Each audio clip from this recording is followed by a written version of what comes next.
নমস্কার বন্ধুরা, চিত্রাস ডেইলি লাইফস্টাইলে আপনাদেরকে স্বাগত। আজ আপনাদেরকে আমি শুক্তোর রেসিপি দেখাবো। দেখুন আমি কি করে করি। আমি প্রথমে একটু পাঁচফোড়ন মশলাটা ভেজে নিলাম, সেটা তার মধ্যে আমার সবই আছে, রাঁধুনিও আছে, মৌরি, মেথি দানা, জিরে সবই আছে। ওটা ভেজে নিলাম, দিয়ে গুঁড়ো করব। আর শুক্তোর জন্য নিয়েছি হলুদ সর্ষে, কালো সর্ষে, রাঁধুনি, পোস্ত, গোটা জিরে, আদা, আর ফোড়নের জন্য একটু শুকনো লঙ্কা, তেজপাতা আর পাঁচফোড়ন দেবো। বড়ি নিয়েছি, ভাজা মশলাটা করে নিয়েছি, দুধ নিয়েছি। সবজির মধ্যে পেঁপে, আলু, বেগুন, কাঁচকলা, রাঙা আলু, তারপরে ডাঁটা, করলা সবই দিয়েছি। কড়াইটা চাপিয়ে আমি প্রথমে একটু পেঁপেটা একটু সেদ্ধ করে নেব। পেঁপেটা একটু এই সামনে সেদ্ধ করবো। পেঁপেটা সেদ্ধ হতে সময় লাগে, আর যদি পরে সেদ্ধ করি তাহলে সব সবজিগুলো গলে যাবে। আমি যে মশলাটা রেডি করেছিলাম, মশলাটা আমি বেটে নিচ্ছি। পোস্ত, কালো সর্ষে, সাদা সর্ষে, হলুদ সর্ষে, আদা আর রাঁধুনি একসঙ্গে বেটে নিলাম। দেখুন আমার মশলাটা বাটতে রেডি করে রাখলাম। আর এদিকে আমার পেঁপেটা হালকা একটু সেদ্ধ হয়ে গেছে। দেখুন এবার আমি পেঁপেটা ঢাকা দিয়ে দিলাম, আবার তুলে রাখবো। এবার পেঁপেটা তুলে রেখে জলটা ফেলবো না, ওই জলটা আবার তরকারিতে দিয়ে দেবো, সবজির মধ্যে দিয়ে দেবো। জলটার মধ্যে তো পেঁপের গুণটা আছে। পেঁপেটা তুলে রাখলাম সবজির মধ্যে। শিমগুলো নরম ছিল বলে সেদ্ধ করিনি আগে। আর যদি মনে হয় আপনাদের শিমগুলো মোটা শক্ত আছে, তো শিমগুলো পেঁপের সাথে হালকা সেদ্ধ করে নিতে পারেন। একটু তেল দিলাম। এবার আমি আস্তে আস্তে সবজি হলে কাঁচকলাটা আগে ভেজে নেব, আর বেগুনটা ভেজে নেব আলাদা করে। তারপর করলা, বড়িগুলো আস্তে আস্তে ভাজবো। দেখুন কী করে ভাজছি। কাঁচকলাটা ভাজছি, তো বেগুনটাও দেব।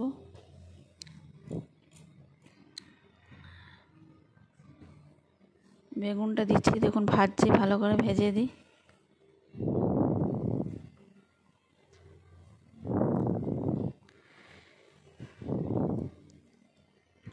কড়াই আমি সর্ষের তেল দিয়ে, এটা সর্ষের তেলে ভালো হবে রেসিপি।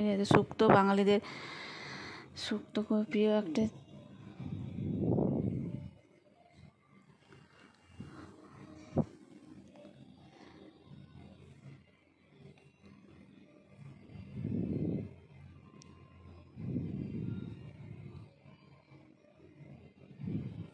একটু নুন হলুদ দিয়ে ভেজে নিলাম। তারপরে বড়িটা ভাজবো। বড়িটা ভেজে রাখবো ভালো করে। বড়িটা একটু লাল লাল করে ভেজে নিতে হবে। বড়িটাও লাল লাল করে ভাজা হয়ে গেলে, খুব বেশি তেল দিইনি, হালকা তেলেই দেখুন ভাজছি। খুব তেল দিয়ে দিলে তরকারি ভীষণ তেল তেল হয়ে যাবে, রিচ হয়ে যাবে, তাই জন্য একটু তেল কম নেই ভাজছি। করলাটা এবার ভাজছি। করলাটা ভালো করে ভেজে নিতে হবে। করলাটা ভালো করে না ভাজা হলে তরকারিটা তেতো তেতো হবে, তো তাই জন্য একটু ভালো করে ভেজে নিতে হবে করলাটা।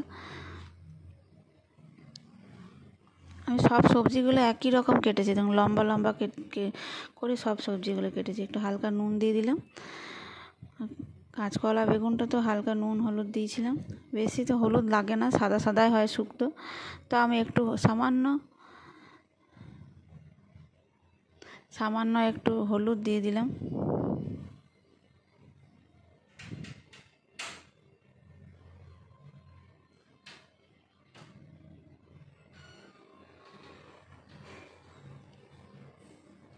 একদম করলাটাও আমি ভেজে তুলে নিচ্ছি।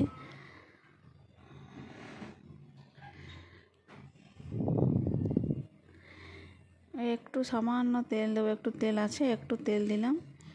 দুতে ফোড়নগুলো দিয়ে দেবো সব। তেজপাতা দিলাম, শুকনো লঙ্কা, পাঁচফোড়ন এটা দিলাম।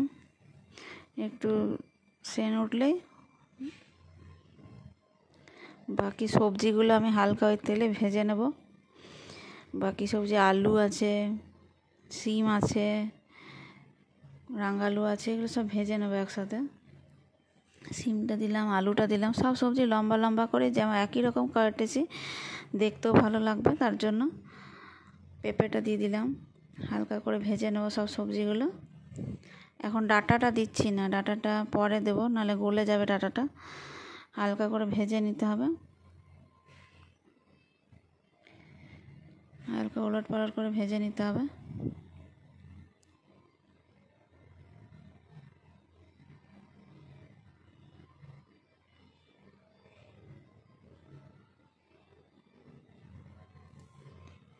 আর বাকি ভাজা সবজিগুলো এবারে দিয়ে দিলাম।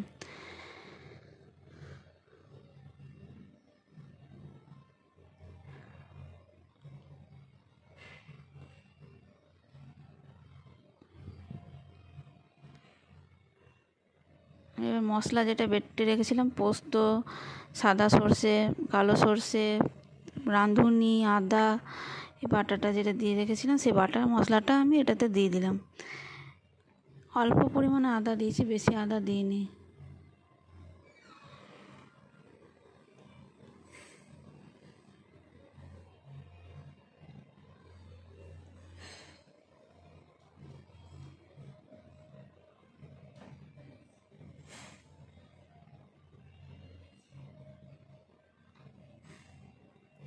ভালো করে কষিয়ে নিচ্ছি আমি এটা মশলাটা দিয়ে। কষতে কষতে নুন দিয়ে দিলাম, নুনটা দিয়ে একটু ভালো করে ভেজে নেব। পরিমাণ মতো নুন দেবেন, যে যেমন সবজি দেবেন তেমন পরিমাণ মতো নুন দিয়ে ভালো করে ভেজে নিতে হবে।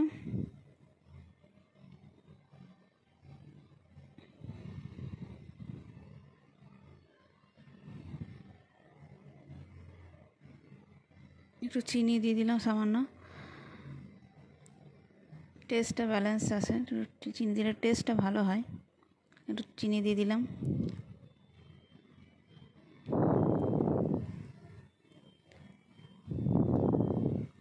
এবার ডাঁটাটা দিয়ে দিলাম শেষে। এবার ডাঁটাটা দিয়ে একটু কষে নেব।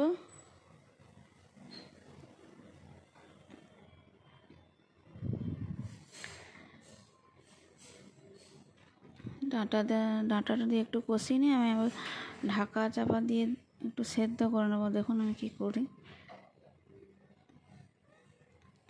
দুধটাও দিয়ে দিলাম, দুধটা আগে দিয়ে দিলাম।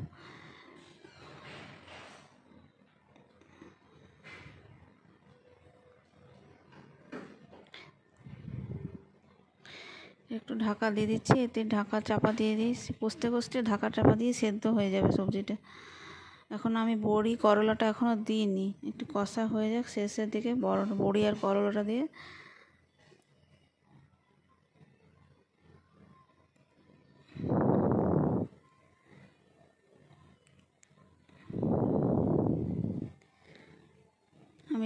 আমি এই রেসিপি বানাচ্ছি। আপনাদের কেমন লাগছে আপনারা জানাবেন। আমার সাথে থাকুন, আমার চ্যানেলটাকে এগিয়ে যাওয়ার জন্য আমাকে সাহায্য করুন। আপনাদের কাছে সবার কাছে অনুরোধ রইল যে আমার চ্যানেলকে শেয়ার করুন, বেশি করে সাবস্ক্রাইব করুন, কমেন্ট করে জানান আপনাদের কেমন লাগছে। এটা সবসময় বলো আমার সাথে থাকুন, আমাকে এগিয়ে নিয়ে যাওয়ার জন্য সাহায্য করুন। এখন মশলাটা কষা হয়ে গেলে একটু জল দিয়ে দিলাম, ঢাকা দিয়ে দিলাম। এখন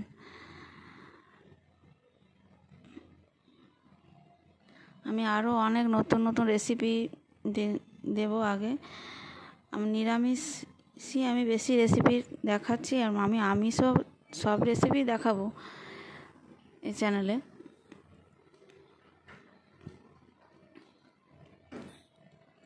জল দিয়ে দিলাম, একটু হালকা সেদ্ধ হবে।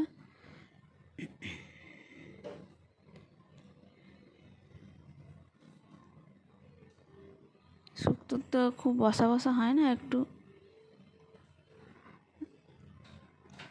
ঝোল ঝোলেই হয়। শুক্তোতে একটু খুব বসা হয় না, শুকনো হবে না, একটু ঝোল ঝোল হবে, তার জন্য একটু জলটা দিলাম পরিমাণ মতো। এই যে মশলাটা ভেজে রেখেছিলাম, 5 ফোড়ন মানে রাঁধুনি আছে এর মধ্যে। শুক্তোতে মেন মশলা রাঁধুনি অনেক সময় আদা আর শুধু রাঁধুনি বাটা দিয়েও করেন অনেকে। আমি সবই দিয়েছি, আর ভাজা মশলা তো আমি 5 ফোড়নটাই দিয়েছি। 5 ফোড়নের মধ্যে আমার রাঁধুনিও আছে, এটা সেন্টটা খুব ভালো আসবে। এবং টেস্টও খুব দারুণ হয়। আপনারা করুন, বাড়িতে খেয়ে দেখুন, আপনাদের কেমন লাগছে জানাবেন।